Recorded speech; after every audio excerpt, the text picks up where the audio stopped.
Hello and welcome back to Let's Play Wrath of the Righteous with me, Bregaton. Let's try and navigate these rooftops without setting off the traps.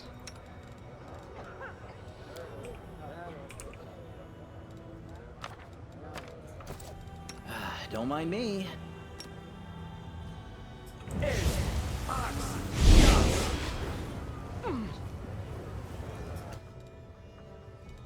Well, that's nice. I'm here. Figure of Death only did 25 Where else would I damage. be? Pretty good, aren't I?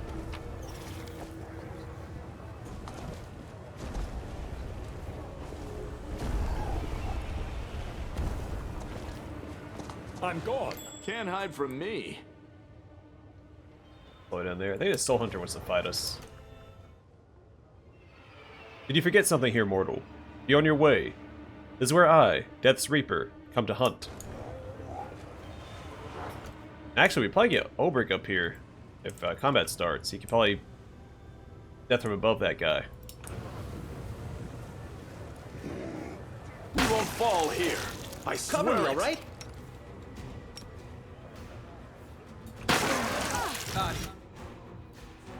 What if you make good prey? I think you might. Yes. You really shouldn't have come here. Can't you just die already? Stab you or zap you? Why not both? You've crossed the wrong mongrel.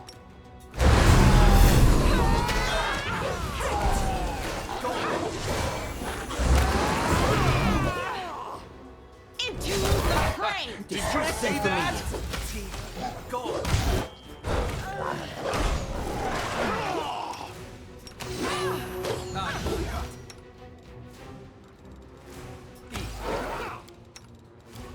Alright, let's do this.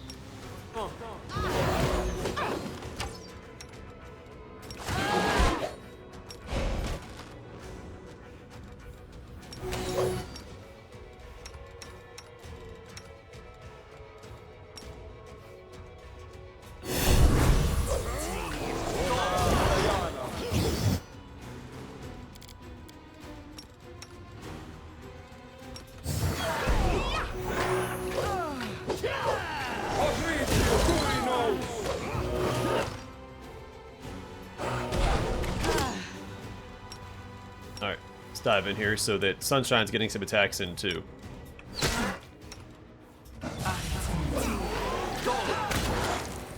Reminder, we got him. Yeah, that's why I'm saying always be buffed up in this area, because there's fights like that.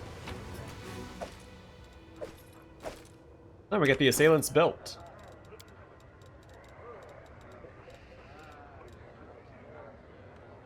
Whenever the wearer of this belt of dexterity +6 confirms a critical hit, for the next 3 rounds the wearer gets a +2 circumstance bonus on attack and damage rolls. That might be worth it. But we lose 3 damage. And gain 2. So probably not. It could be good on him though.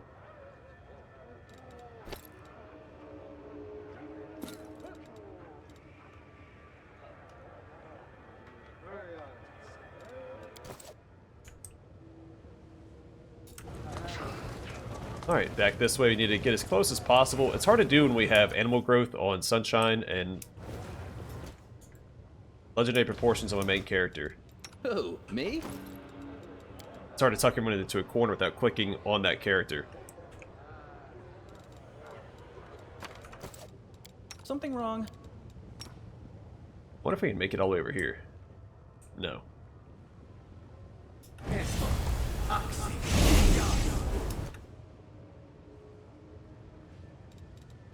So we've got the whole party in tow. This might be easier from up above. If we teleport on this side, we'll probably hit these traps. Which would probably be okay, but...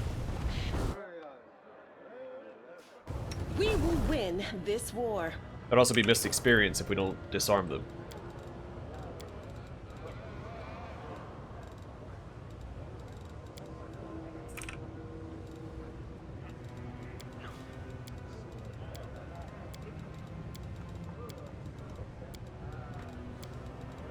Actually, we don't really need to heal. Well, we might. We do it my way. By the way, welcome to the Bad Luck Tavern.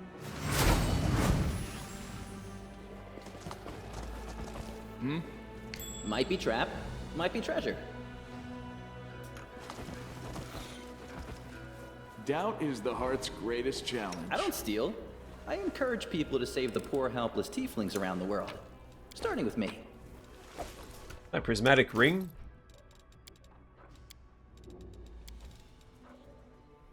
This ring allows casting an improved version of prismatic spray once per day as a 17th level wizard. The wearer can recharge this ring by consuming spells for which the sum of their levels must be equivalent to at least 9.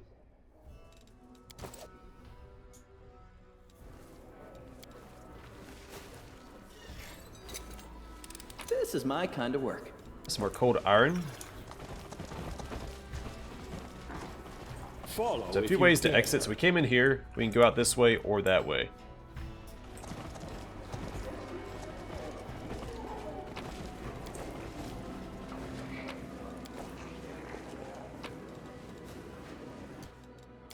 A ledger. Most of the book's pages have been torn out. Of the remainder, only the top one is covered in writing. Receipts. Brew, 3 barrels. Too expensive. Better get the stuff that's gone slightly bad. Absinthe, 3 bottles. For important guests. Don't waste it on regular clients. The broth drained from the bath in the 10,000 delights. 2 buckets. Smells of meat. Add some salt and pepper, then serve as chef's special. Meat from the Hezru stock. 4 sacks. No more Hezru runs. The second to last rotten meat hunter never came back. Roots, 2 sacks. Find new diggers. These ones can't dig for crap. Sean's spices, half a bucket. Use sparingly. Added drinks and snacks. That way, more clients will come back for another dose. Payments. Beer from the material plane, 6 barrels. Should order some more. Tastes like crap, but the guests in the material plane drank it like there's no tomorrow. Last year's beef, 3 sacks. Note. You can easily get rid of the smell with garlic and mustard.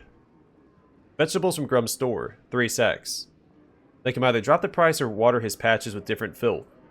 The clients are unhappy seeing a blue carrot in their soup. Ashan spices, 1 bucket. I need to rip the chef's head off for using so much of it. It's not salt for heck's sake. Rotten cheese, 2 buckets. Was a big hit with the locals. Should order more. Need to ask to add more maggots next time. I'm off. Something over there.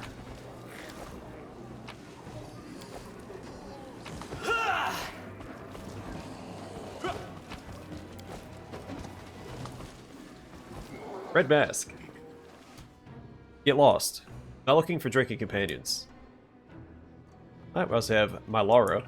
I do what I must.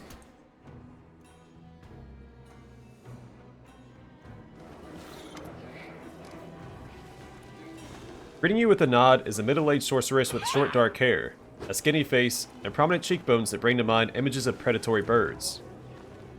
Despite the dark circles under her eyes and her overall worn-out look, her voice sounds friendly and welcoming. Hey, you're not a local, are you? Have you come from Golarion? That makes us fellow countrymen, as I hail from Absalom. Allow me to introduce myself. I'm Magister Mielarah, a certified specialist in resolving magic-related issues, and the captain of an airship called Starcatcher III. But what's a sorceress from Absalom doing in this rat hole in the middle of the abyss? For a couple of seconds, the woman's gaze grows distant, and a bitter expression appears on her face before quickly fading. I suppose you could say that I'm trying to cheat my own fate. In the current stage of my life, the abyss seems like the best port to call home for me. There aren't a lot of experienced, and at the same time, trustworthy captains around here, so I never sit idle. You seem honest.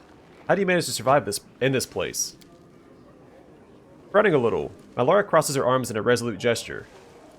I see what you're getting at. You're asking how a captain who doesn't grab everything that isn't bolted down, a captain that doesn't steal cargo, that doesn't throw passengers overboard, how can they survive surrounded by a gang of bloody pirates? My answer is simple. My principles protect me. I strictly follow the unwritten aeronaut code. I never ignore those in distress. I never attack other vessels. And I honor the integrity of the cargo that I'm entrusted with. Maybe I look like an idiot to the other captains, but I don't care. My doggedness earns their respect, even if it also provokes their ire. Besides, they know that I'm stubborn. I'll defend myself to the very end.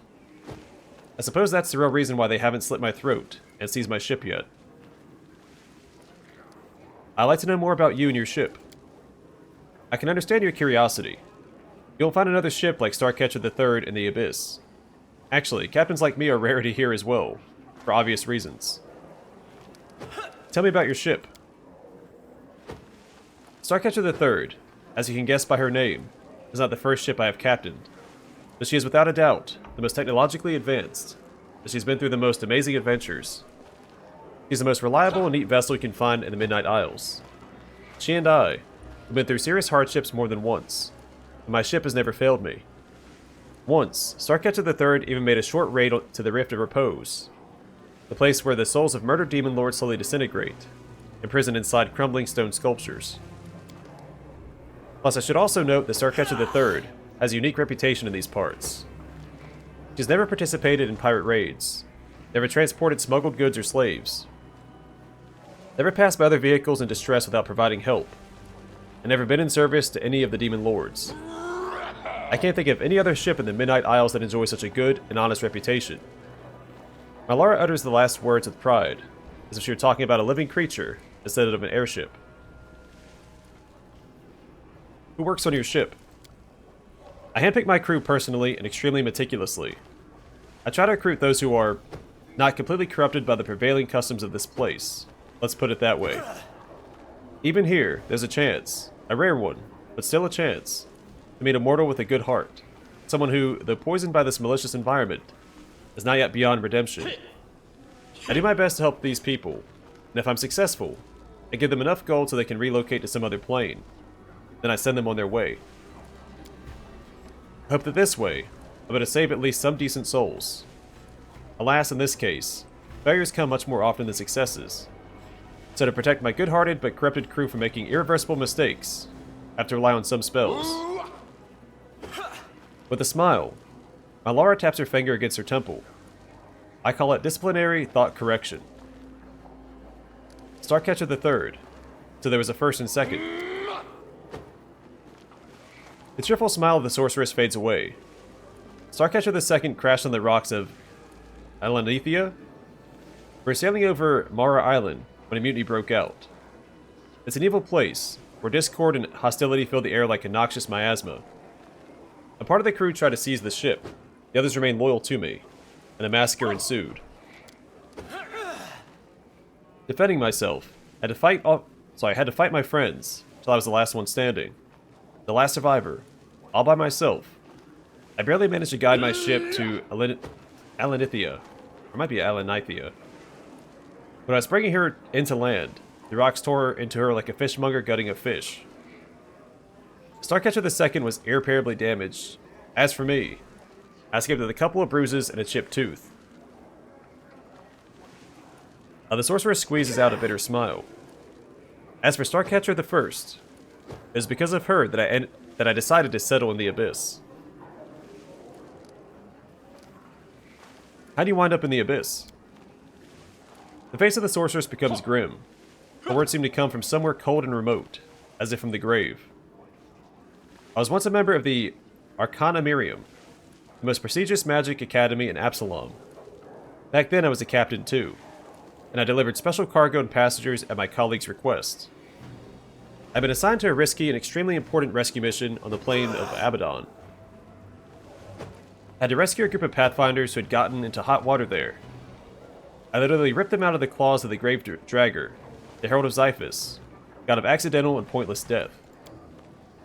And that son of a gun never forgave me for that show of disrespect. He put a curse on me. People around me started dying, both those I cared about and those I never even heard of. News of horrible, pointless, and tragic accidents that cut lives unnaturally short followed me wherever I went. But nothing happened to me. I managed to get out of trouble, any trouble, without a scratch, even when violence raged all around. I tried to get rid of my curse, but no one could lift it. Soon after that, Starcatcher I was wrecked in a terrible storm. Then I decided to go into voluntary exile, and stay away from the plains where civility, mercy, and common sense are valued. Here in the Abyss, I can at least avoid mourning those whose lives are cut short due to my curse. Besides, the Abyss is insane and bloody enough even without me, so my cruel fate can add very little to this crazy whirlwind of aggression. Lan listens to the tale with rapt attention, without moving a single muscle, and seemingly even forgetting to breathe. This is the first time I've seen a real captain. Tell me, how does it feel to, well, Lan stops, unable to find the right words. With a soft smile, Mielarah supplies the rest. To be an aeronaut. How can I describe it, lad? It's just the best job in the whole world. I understand. The sorcerer smiles briefly. I'm always at your disposal. I am leaving now. Fair winds to you too. If you find yourself in need of an excellent airship and a skillful captain, just let me know. The sorceress nods to you affably, though judging by her eyes, her thoughts are far from happy. I'm glad to see you again. So we'll meet a few captains like that throughout the Abyss. We'll have a choice to make later. A familiar face. This halfling, with his horribly burned face and crimson whiteless eyes, looks strangely familiar. After a moment's recollection, you remember his features. This is the sobbing man who stumbled into a nest of Vescivores and lost his sight as a result. Luckily for him, you arrived just in time to pull him out of that ditch, only for him to end up in an even more dangerous and sinister place. Who are you? Halfling scans you suspiciously with his terrifying red eyes. He speaks in a silken voice, while his hand carefully hides under his clothes, where undoubtedly a weapon is hidden. The name's Samcrow, and just who are you? Don't you recognize me? I saved you from those Vescivores. For a few seconds, the halfling is silent, stunned, then exclaims in excitement. From one eerie eye, a single bloody tear appears, out of sheer emotion perhaps. I thought your voice was familiar, but for the life of me I just couldn't remember where I'd heard it. So it was you. What a surprise. What a joy. I thought I was a goner, then you grabbed me by my skivvies and snatched me out of the claws of death. I never had the chance to repay you. When I came to, I looked around and there were crusaders everywhere. The first thought was that they got me. They caught up to me, those pious dogs. I hadn't noticed that I was unbound and unguarded until later, when I took off running. I wasn't right in the head, you see. I had a nasty fever. And I didn't even get the chance to meet my savior. But not this time. I'm not going anywhere. Here, take it. This is for old Samcrow the scoundrel, who still lives and breathes instead of lying dead in that blasted canyon. What's wrong with your eyes? I thought I healed you. The halfling grunts grimly. The Vescivores left some crap behind. Some kind of acidic slime, or maybe those wretches laid their eggs. I don't know. Whatever it was, on the 7th day my left eye went dim, and on the 9th, some sort of shadow spawned in my right one. It kept wriggling in there. A healer in the battle bliss cut out my old eyes, and sewed these in instead. Now I can see in pitch darkness, and tell differences in temperature, and do a bunch of other stuff. A master of his craft that healer was. Ruthless though. How'd you end up in that crevice? As soon as those crusaders started mopping up our forces in Canabris, I knew it was time to split. The Eagle Watch interrogators snooping around everywhere, asking questions. Just how did Baphomet cultists get into the city with such ease before the attack?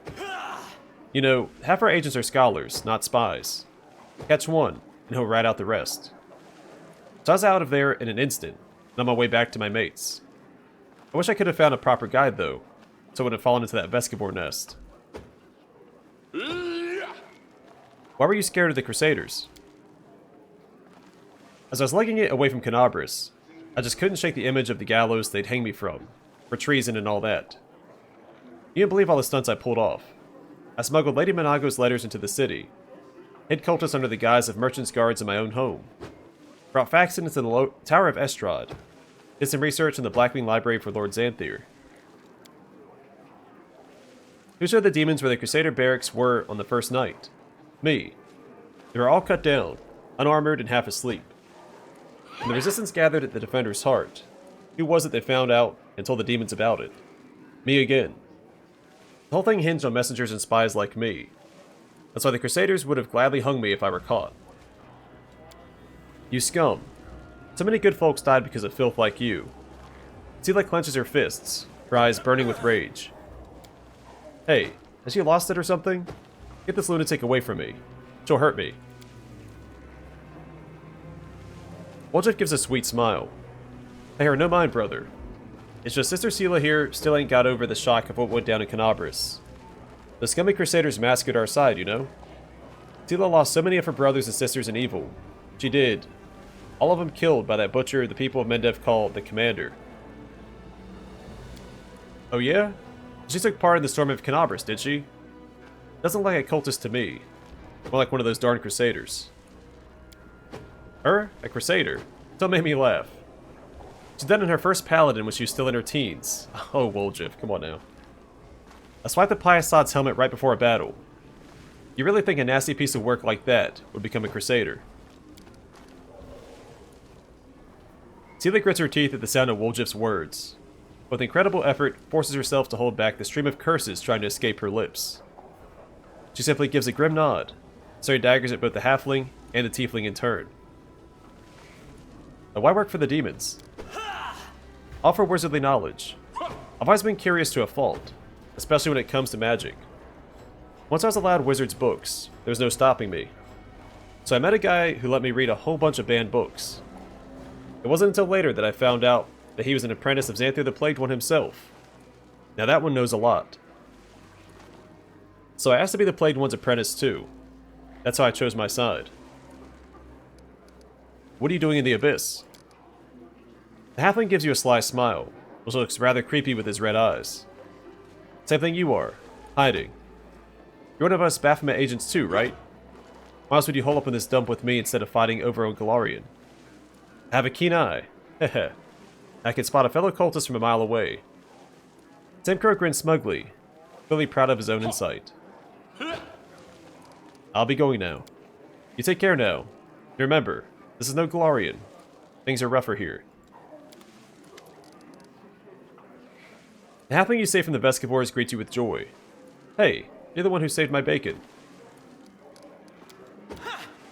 Yeah, so I'm not going to kill him yet. We got Ashmaker from him. This +4 Flaming Burst Quarterstaff grants its wielder a +2 bonus on attack rolls and a caster level for all Evocation School spells. That could be good on Ember if you're doing the Blaster Caster build.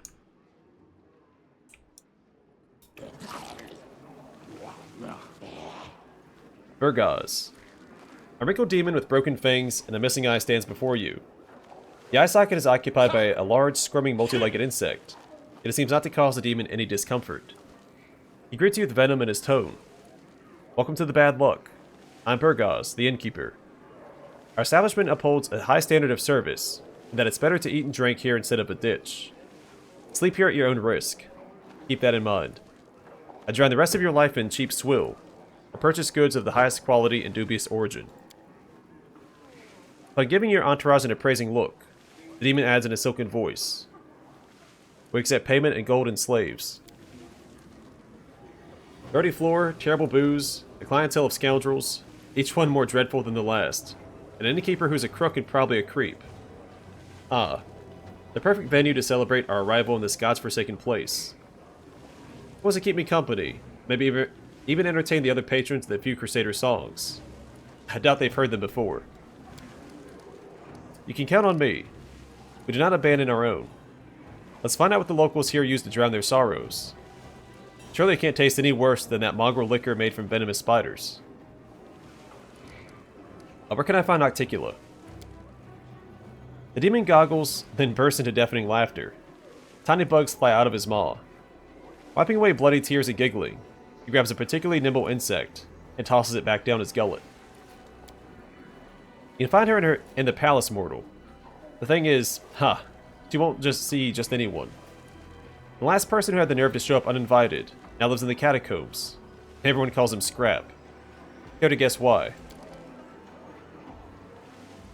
I don't know who you think you are. We would not be allowed on her doorstep unless she invites you herself. And to receive an invitation from Nocticula, you've got to be an influential and renowned figure in Illusionaira. Or you could do something to make her mad. Sometimes those two things are one and the same. I'm the commander of the Galarian Crusaders. Show some respect. So you're a big deal in Galarian. So what? This may come as a surprise, but Crusaders don't have much authority in the Abyss. Here, everyone sees you as an outsider with a doubtful past. But to carry any weight here, you have to build up your reputation. How do I earn an invitation from Nocticula? The demon shrugs. Your chances are slim, but you look cocky, so you could try the gladiator fights in Battle Bliss. Everybody loves a good butcher. The dirtier and bloodier you fight, the more respect you'll earn. Only fools fight fair, so you must prove you know the ways of the fighter's craft. The crowd will love you if you torment the loser before finishing them off. Make them shriek, squeal, and beg for death. And then you can count on having the fight of your life. You'll face an Nahindrian League champion. Your death will be a symphony of suffering the audience will forever remember. Most can only dream of such a fate. You can cozy up to someone in the upper city. The more influential your patron, the more respect you will be shown. Just remember that in Lucianira, only the most skilled predators make it to the top, like Lady Valexia. More often than not, they offer a friendship as an introduction to their intrigues. They will get into your head, twist your thoughts, make you hate yourself, make you destroy everything you ever loved with your own hands. That's their idea of fun. If you know how to, shall we say, solve problems, you could try to get under Chimera's wing. She presides over the harem of ardent dreams in the Middle City, and rules Lucianira. Lady Nocticula does not stoop to such trifles herself. Commanding the city is dirty, bloody work, and Chimera is always in need of capable assistance, especially since she changes them as soon as they start to reek of her dark deeds. Walk through the slums. Everyone you'll see here there tried to climb higher but fell into a trap. There are plenty of warnings in their incoherent ramblings. Tell me the latest rumors. The demon pours a shot of liquor that smells of blood and bitter ash. No problem. Have a drink and we'll talk. 500 gold. Pay 500 gold and drink. Deal. The demon observes your face with obvious interest. The liquor stings and fills your mouth with the foul taste of salt and rotten fish. What do you want to know? Tell me about Lucianira. In short, there's no order in this city. There never has been and never will be. There are no laws here, as we demons spit on laws. The only law that here is might makes right. Take everything you can, and give away anything you can't protect. Obey those stronger than you, and maybe they'll devour someone else. Everyone does what Nocticula says. She split Lucianira into 3 quarters: the lower city, the middle city, and the upper city. The elites live comfortable lives above. The fools and losers rot below. And everyone else sits in the middle and dreams of climbing up, though they mostly fall. Each quarter is walled so that no one goes anywhere they shouldn't. Guards watch the gates. Although in truth, the guards are just a bunch of the most vicious and violent demons who carry out Nocticula's commands. If someone cuts you down in front of them, they won't interfere unless she orders them to. Then again, if you decide to bash someone's head in, they won't concern themselves with it. The only reason they might chase you away is they want to loot the corpse themselves. The important thing is, don't kill anyone in front of a crowd, and don't bother guests from other planes. Nocticula has her reasons. She's trying to turn Lucianira into the interplanar bazaar of the Abyss. And as you walk around Lucianira, keep track of the time. But not some tiresome don't waste your time sense. Watch the time as if you were in a jungle and a predator was lurking in the brush. It might pounce on you and freeze you in place, stealing days, months, even years. You wouldn't notice any changes. Everyone around you would grow old and forget about you. In the Abyss, time is a fickle and unruly thing. That comes up later, too.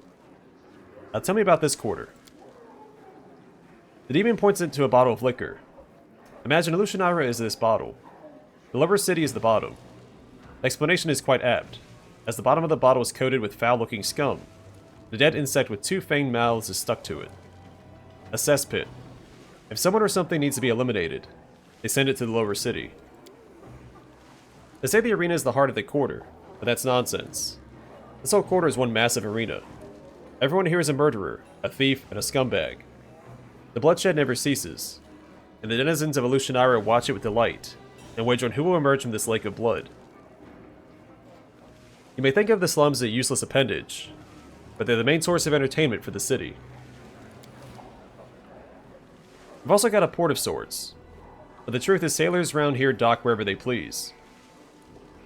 There's a whole load of small piers all on the lower city's embankment, different dealings running out of each one. For instance, a ship made of bone started mooring down there not so long ago. Word has it the helmsman's looking for a crew to go hunt for treasure. You should drop by if that interests you. Just looking for the strange marking on the wall by the entrance. Tell me about the other quarters of the city.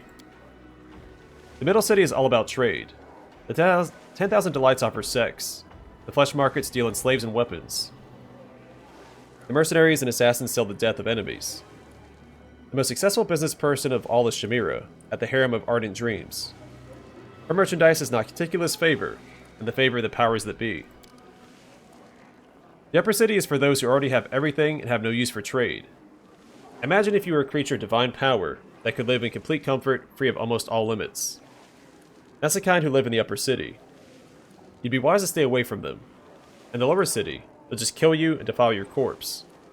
In the upper city, they'll pull your soul out through your nostrils with a red-hot needle, cook it in a stew, then force you to eat it and wash it down with a cocktail made from your eyes and marrow. Are there many folks from Golarion here? Quite a few. Most of them wear special accessories. The demon draws an imaginary circle around his neck. They're slaves, is what I mean. Or meat sometimes. We do get some free ones from time to time. Scum as a rule. The only type who can survive amongst demons. You humans can survive anywhere. Even in the cauldron of madness that is Myelarah. Just like cockroaches, eh? Have you heard of someone named Willidus? Of course. That's the name of the demon who serves as, shall we say, Nocticulus' court mage. The name has come up a few times recently because Innkeeper's voice drops to a low, conspiratorial tone. They say Discari's servants sent assassins after him. He rubbed the locust the wrong way. Now he's holed up in his palace, which he's turned into a fortress. Everything is clear. One last thing, mortal. You must have noticed that Myelarah was not built for your kind. It'd be easy for you to get lost in our streets and die an inglorious death if you don't know how to fly or teleport. Why should I want you to die while you're still drinking? Take this. If you lose your way, take it to any arch and it'll transport you here. Nocticula's idea, to aid guests from other planes such as yourself. Alright, show me your wares. The demon kicks open a large chest filled to the brim with all sorts of things. There are weapons and bloody clothing. It seems these items once belonged to visitors from many different worlds. Here you are. Have you gold ready? I don't offer credit. The demon's voice drops to a whisper. By the way, I have something unique I can offer only to you. An Ahindrian crystal. It holds incredible power. Well, what's an Ahindrian crystal? You mean you haven't heard of them? But everyone in Myelarah talks about them non-stop. Well listen, this lot of demons appeared. They were so strong you couldn't help but wonder how they acquired such power. And the strange thing is, those same demons used to be common riffraff. But then they became... well, I don't know what they are, but whatever it is, it's strong. Rumor has it these supposed Ahindrian crystals are the source of their power. Nobody knows what they are or how to get them, but everybody wants one. The word has grown quite popular. These days, everything is Ahindrian this and Ahindrian that, no matter where you look. It's all hogwash and lies, of course. But my crystal is the real deal. Don't ask how I acquired it. That's my secret. But I could sell it to you. It's probably fake. Keep it. The demon smiles venomously. It could be a fake, or it could be the best deal of your life. Only one way to find out, eh? It is a fake. An Ahindrian crystal. This amulet grants its wearer a +1 competence bonus on knowledge world skill checks. Yeah, we don't need that. He does have, I thought he had something else. Is that all he sells?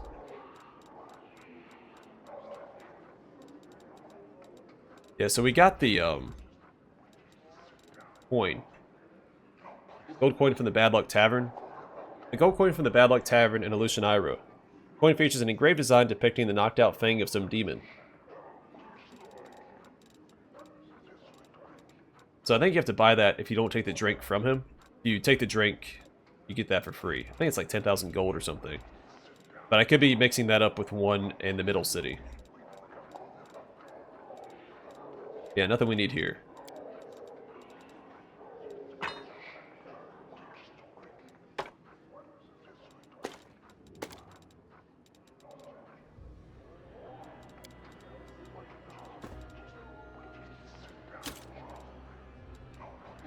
I meant to give that to Ember.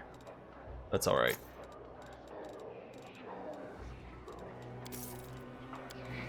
Alright, I'm gonna call it here. Next time we will rest here at the tavern, but I'm not gonna do that right now because it's not as simple as that. And then we'll continue exploring Illusionara next time. But for now, thanks for watching. I will see you guys in the next one.